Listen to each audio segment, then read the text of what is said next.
Lady Chatterley's lover, with me, Morel Benard.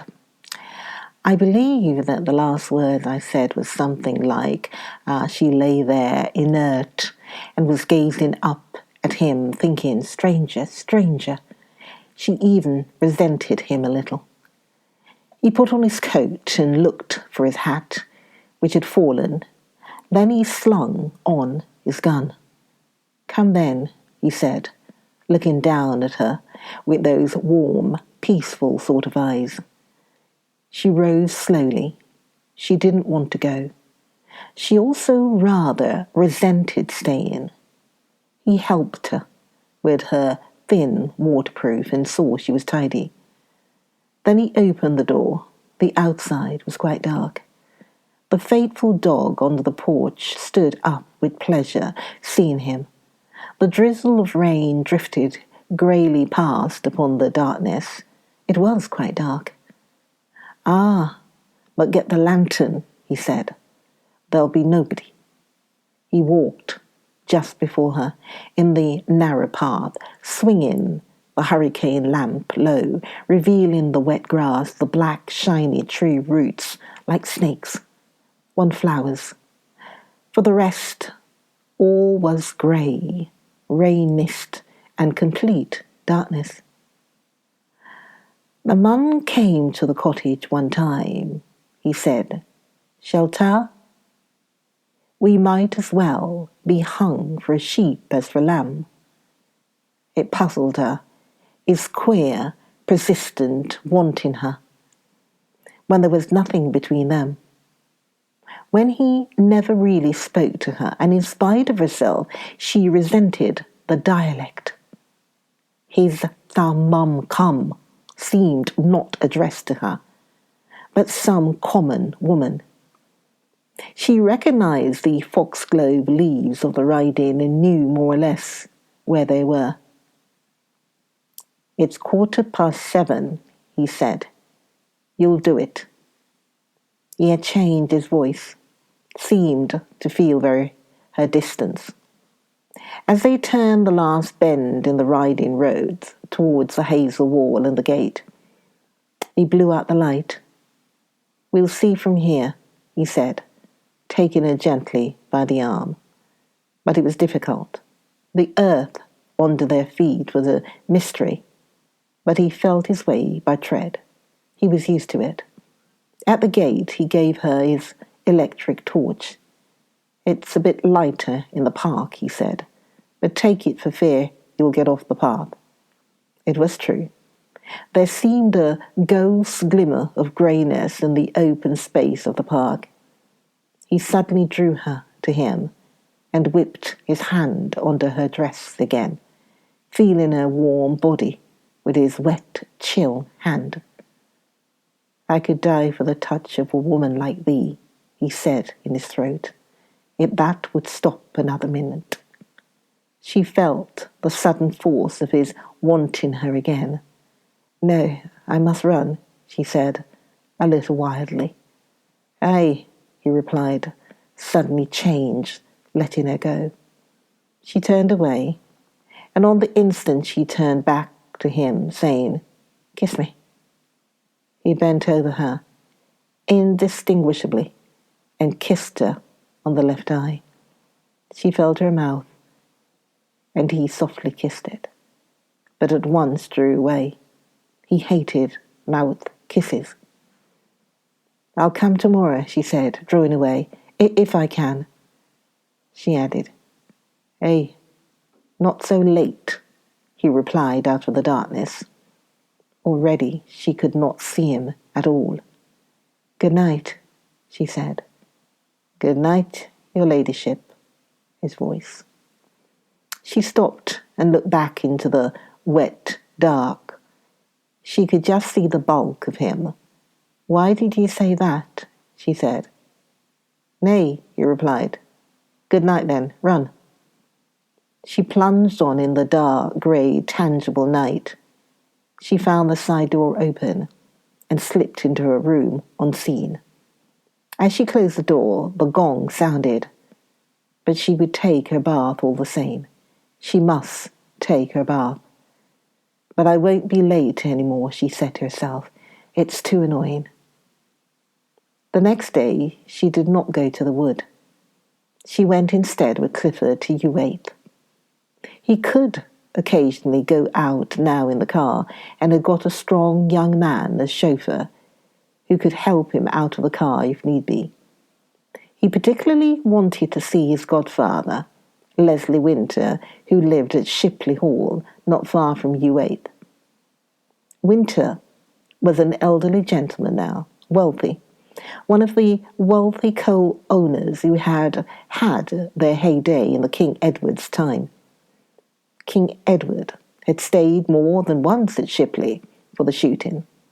It was a handsome old stucco hall, very elegantly appointed, for Winter was a bachelor and prided himself on his style, but the place was beset by colliers. Leslie Winter was attached to Clifford, but personally did not entertain a great respect for him because of the photographs in illustrated papers and the literature. The old man was a buck of the King Edward school who thought life was life, and the scribbling fellows were something else. Towards Connie, the squire was always rather gallant. He thought her an attractive, demure maiden and rather wasted on Clifford. And it was 1,000 pities she stood no chance of bringing forth an heir to Rugby.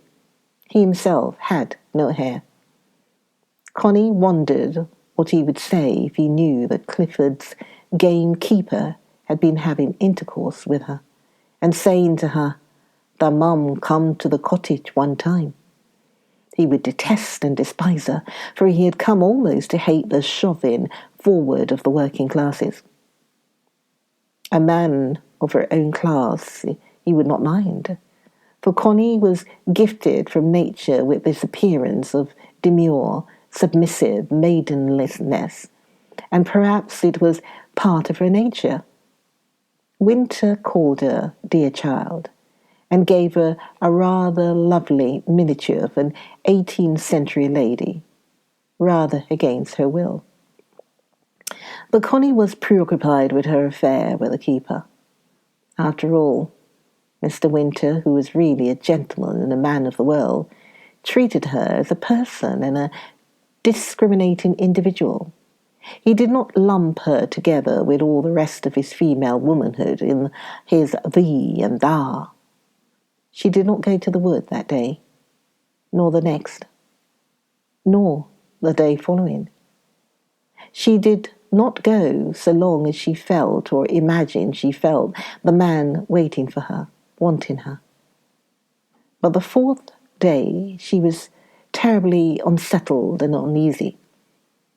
She still refused to go to the wood and open her thighs once more to the man. She thought of all the things she might do, like drive to Sheffield, pay visits, and the thought of all these things was repellent. At last, she decided to take a walk. Not towards the wood, but in the opposite direction. She would go to Marsh-Hay, through the little iron gate in the other side of the park fence. It was a quiet, grey day of spring, almost warm. She walked on unheeding, absorbed in thoughts she was not even conscious of. She was not really aware of anything outside her, till she was startled by the loud barking of the dog at Mayhare Farm. Mayhare Farm, its pastures, ran up to Rugby Park fence, so they were neighbours. But it was some time since Connie had called. "Belle," she said to the big white bull terrier, "Belle, have you forgotten me? Don't you know me?" She was afraid of dogs, and Belle stood back and bellowed, and she wanted to pass through the farmyard onto the Warren path. Mrs. Flint appeared. She was a woman of Constance's own age, had been a schoolteacher. But Connie suspected her of being rather a false little thing. "Why, It's Lady Chatterley. Why?" And Mrs. Flint's eyes glowed again, and she flushed like a young girl. "Belle, Belle, why? Barking at Lady Chatterley? Belle, be quiet." She darted forward and slashed at the dog with a white cloth she held in her hand, then came forward to Connie. "Oh, she used to know me," said Connie, shaking hands. The Flints were Chatterley's tenants. "Of course she knows your ladyship. She's just showing off," said Mrs. Flint, glowing and looking up with a sort of flushed confusion. "But it's so long since she's seen you. I do hope you are better." "Yes, thanks, I'm all right." "We've hardly seen you all winter. Will you come in and look at the baby?" "Well," Connie hesitated just for a minute. Mrs. Flint flew wildly in to tidy up, and Connie came slowly after her, hesitating in the rather dark kitchen where the kettle was boiling by the fire. Back came Mrs. Flint. "I do hope you'll excuse me," she said. "Will you come in here?" They went into the living room, where a baby was sitting on the rag hearth rug, and the table was roughly set for tea. A young servant girl backed down the passage, and was awkward. The baby was a perky little thing of about a year, with red hair like his father and cheeky, pale blue eyes. It was a girl, and not to be daunted. It sat among cushions and was surrounded with rag dolls and other toys in modern excess. "Why, what a dear she is," said Connie. "And how she's grown, a big girl, a big girl." She had given it a shawl when it was born, and celly-wide ducks for Christmas. "There, Josephine, who's that come to see you? Who's this, Josephine?" "Lady Chatterley, you know. Lady Chatterley, don't you?" The queer, pert little mite gazed cheekily at Connie. Ladyships were still all the same to her. "Come. Will you come to me?" said Connie to the baby. The baby didn't care one way or another, so Connie picked her up and held her in her lap. How warm and lovely it was to hold a child in one's lap. And the soft little arms, the unconscious cheeky little legs. "I was just having a rough cup of tea all by myself. Luke's gone to market, so I can have it when I like. Would you care for a cup, Lady Chatterley? I don't suppose it's what you're used to, but if you would..." Connie would, though she didn't want to be reminded of what she was used to. There was a great relaying of the table and the best cups brought and the best teapot. "If only you wouldn't take any trouble," said Connie. But if Mrs. Flint took no trouble, where was the fun? So Connie played with the child and was amused by its little female dauntlessness, and got a deep, voluptuous pleasure out of its soft, young warmth. Young life. And so fearless, because so defenseless. All the other people, so narrow with fear. She had a cup of tea, which was rather strong, and very good bread and butter and bottled damsons.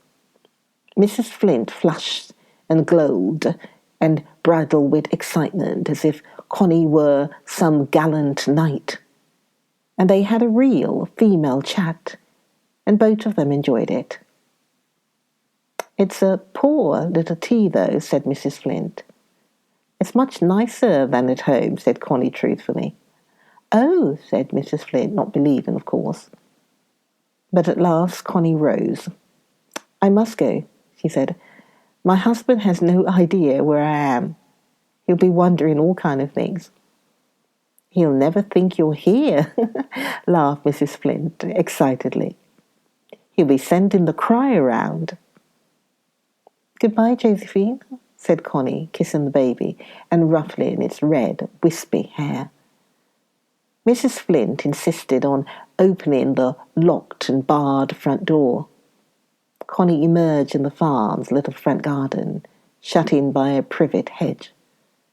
There were 2 rows of auricles by the path, very velvety and rich. "Lovely auricles," said Connie. "Reckless, as Luke's call them," laughed Mrs. Flint. "Have some."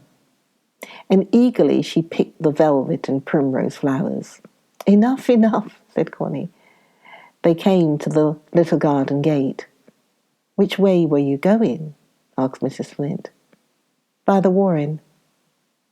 "Let me see. Oh, yes, the cows are in the gin close, but they're not up yet. But the gate's locked. You'll have to climb." "I can climb," said Connie. "Perhaps I can just go down the close with you." They went down the poor, rabbit-bitten pastures. Birds were whistling in wild evening triumph in the wood. A man was calling up the last cows, which trailed slowly over the path-worn pasture. "They're late milking tonight," said Mrs. Flint severely. "They'll know Luke won't be back till after dark." They came to the fence beyond which the young fir wood bristled dens. There was a little gate, but it was locked. In the grass on the inside stood a bottle, empty. "There's a keeper empty bottle for his milk," explained Mrs. Flint. "We bring it as far as here for him, and then he fetches it himself." "When?" said Connie. "Oh, any time he's around. Often in the morning. Well, goodbye, Lady Chatterley. And do come again. It was so lovely having you." Connie climbed the fence into the narrow path between the dense, bristling young firs. Mrs. Flint went running back across the pasture in a sunbonnet because she was really a schoolteacher. Constance didn't like this dense new part of the wood. It seemed gruesome and choking. She hurried on with her head down, thinking of the Flint's baby. It was a dear little thing, but it would be a big, bow-legged like its father.